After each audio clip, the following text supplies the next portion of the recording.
Hello, I'm Chrissy Seaton and welcome back to my YouTube channel, my Noahide family. Well, let's think about this topic, divine supervision. So what is divine supervision in relation to how we conduct ourselves as a Noahide, as a righteous Gentile? So I selected a little bit of help with this because I was thinking about it, and I was thinking, now there's one book that might give me some advice on this, and of course I was lucky enough to have it. So what I'm going to talk about today and refer to is from a book called The Garden of Gratitude. Now, it's written by Rabbi Shalom Arush, and some of you will be familiar with this rabbi, and translated by Rabbi Laser Brody. So this is the book, The Garden of Gratitude.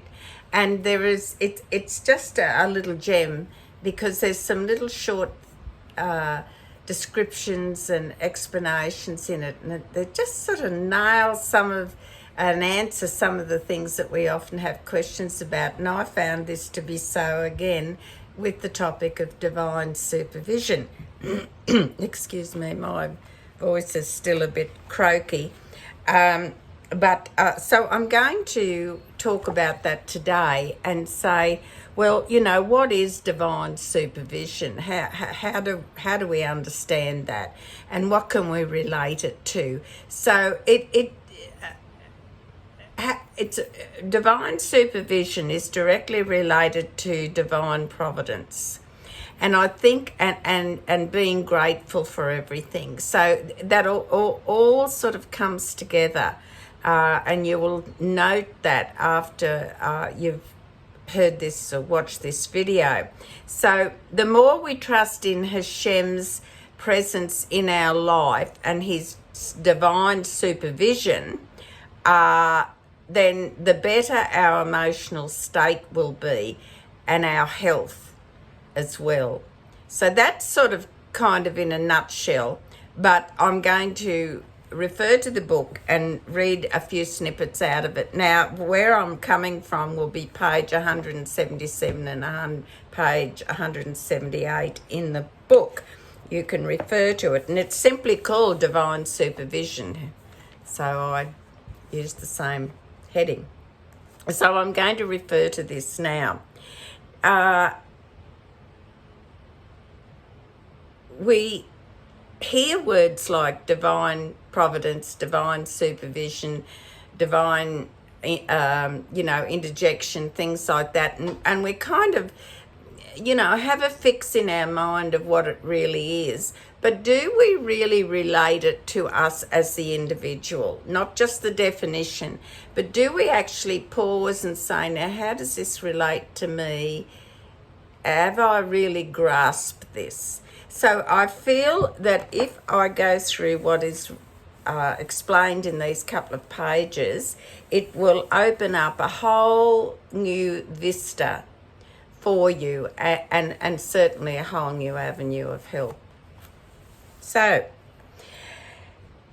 divine supervision, it simply says, is once again, the more a person believes in the divine providence, meaning that divine providence means that everything that is provided for us comes from Hashem. Every situation we're in, every mouthful of food, every breath of air we take, the entire existence of us as an individual is part of the divine providence of Hashem in our life. We live and breathe because Hashem commands it to be so for a certain number of years. So the stronger we trust in Hashem, the more we understand that everything is for our good. Everything, divine providence is tailor-made for us, each individual. So someone else's divine providence is going to be a lot different to ours, and ours is designer labelled just for us from Hashem. And I think we'll come to a better understanding of this soon. So the Almighty's divine providence is manifested in his minutely detailed divine supervision over every creation. Now this every creation goes on to explain that this comes from the greatest of galaxies, for instance, to the tiniest of microscopic creatures. I'm going to read that again. So divine providence is from the greatest of galaxies, and we know that we've learned in our school days and what have you about all the galaxies out there. So the divine providence is controlling, is manifesting, is keeping in existence everything from the greatest of galaxies in the universe to the tiniest microscopic creature on Earth and in the universe. So I think that's a paragraph or a phrase that we have to fix in our mind. And I'll come back to that towards the end of the video. Now, Hashem can decide on what star explodes or expires, or, you know, some stars die, for want of a better word. So Hashem decides on that, which stars explode and which particular grain of pollen will be picked up and consumed or carried by which particular bee. Not just a bee will pick up that particular grain of pollen. It says Hashem controls down to the minuteness of what particular grain of pollen will be picked up by a particular designated bee, all under Hashem's control. That in itself is a little bit mind-boggling, isn't it? You have to sort of, let me just think that out again.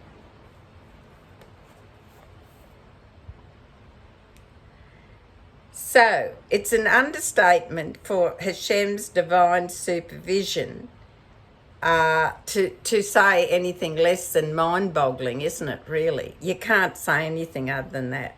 So every single aspect of creation, not just us, but every other part of creation that some of us don't even know exists, is under the direct control and supervision, the divine supervision of Hashem.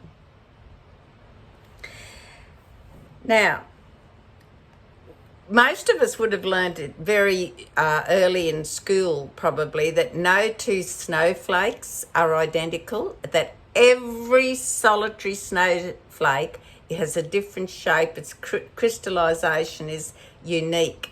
And that was a mind-boggling thing I remember as a child. I remember I was homeschooled for many years, and my mother teaching me that, and I was like, show me, where is it written? You know, I pondered on that on and off for days, thinking all those, you'd see the big masses of snow in the pictures and things, and then I'd be thinking, each of those snowflakes, no two are the same. That was just unbelievably, it was magic. Hashem's magic. So,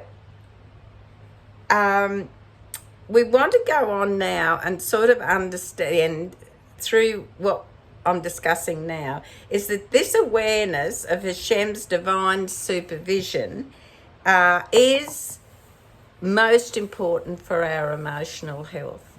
So a lot of times when things are going on, we say, why me? Why is this happening? Oh, dear. But it's divine providence, divinely instigated. It's God's will that this is what is happening. And we must at the same time say this is okay, this is all good, it's for my own benefit. So it goes on and it says, The more a person has faith and trust in Hashem, the less he will worry. And you know what? I have even learnt that over periods of time. Just examples. You know, you worry. I worry when my sons drive away that they'll come back. You know, a mother's worst fear is that she'll outlive a child. And I actually went through stages of almost being panic-stricken about when my children left the property, drove away. In fact, then they stopped telling me because they were going. So to spare me, thinking, where were they? And then I suddenly, I had to remind myself, listen, all my anguish, they're in Hashem's care. I pray for their safety. I pray they'll have a safe journey. I pray they'll return safely to me, to their loving home, etc. My anxiousness and worry is really like I'm distrusting Hashem. So I'm told that He orchestrates everything. Hashem's divine providence encompasses all things, and that includes my children, my sons. So these are lessons I've learned through life. It's hard to grasp, but if I say my prayers and God knows genuinely what's in my heart, then that all will be good. All will happen the way Hashem designs it to happen. So if we sort of get a focus and an understanding of this divine creation and supervision, divine providence, this divine supervision, it kind of distracts us from that awful, how shall I say, hopelessness that we succumb to, and we get depressed and full of despair and things like that, even under the most difficult circumstances, and sometimes even under circumstances that aren't so difficult. We say, oh, why me? Not again. Why is this happening? But there's a lesson in it, and it takes some of us, including myself, a while to just get our head around that and understand that this too is good. We have to learn to say, okay, this too will work out. You go out to mow the lawnmower won't start. This too is good. It's for a reason. Hashem knows. I don't need to know everything. I just know that, okay, I'm not meant to mow the lawn at this particular time. Things like that. So if we're in constant, I say about that constant dialogue with Hashem, talking to Hashem all the time. Talk to Hashem because He's in the passenger seat when you're driving. Talk to Hashem when you're doing the housework. Talk to Hashem when you're out in your garden appreciating all the glory and beauty that's in a little patch of dirt growing just for you. It's there because of divine intervention. It's there because of divine providence, divine supervision. That flower is growing there because Hashem wants it there for you. Not necessarily because you're a good gardener, which you probably are, but it's allowed to grow because it's Hashem's will that it does. So we have to bring this down, this divine supervision, divine will, etc. We have to bring this down to the simplest elements in our life so that we can understand the bigger picture in our life. So until we understand that Hashem supervises which particular bee is going to pick up that specific pollen, that's how exact it is. So it goes on and it says that when we understand this, when we understand it truly in our heart, then we don't find ourselves becoming despaired. It says here, in difficult circumstances, etc., we will understand our difficult circumstances, but we're not going to lose all hope and say, where's God? You know, where's God now? A lot of people will say that. Well, he hasn't left. He's still here. It's just that we're not aware of his presence in everything. So,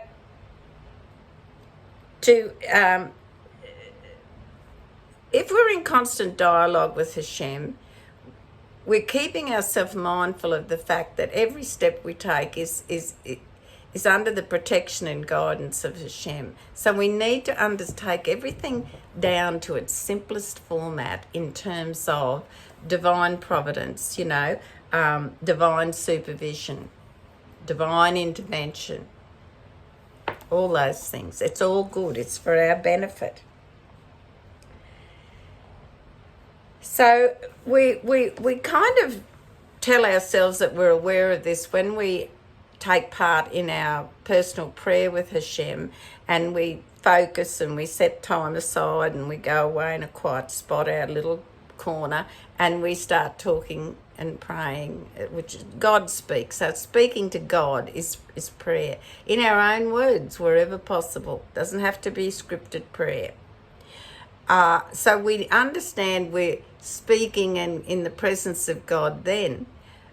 But then sometimes we forget when we've finished the prayer that we've left the interview room or the conference room with Hashem, and now we're out there on our own. Well, we're not. He's still there. Yeah, still there. It's just that you engaged in an appointed time of prayer with Hashem. But Hashem, we should be communicating with everything. When we go to bake a cake, we should be telling Hashem what we're doing.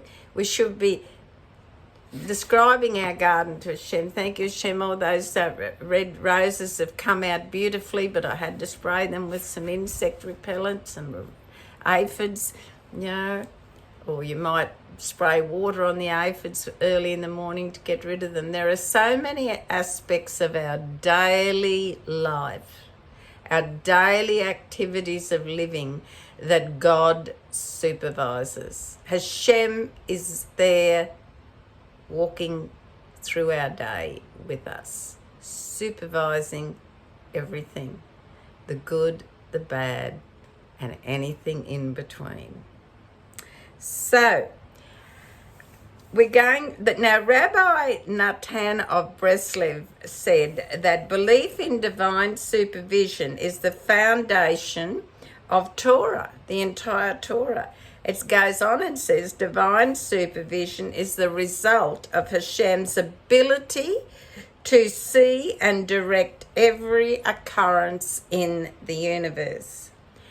And goes on, without belief in divine supervision, a person cannot believe in reward and punishment.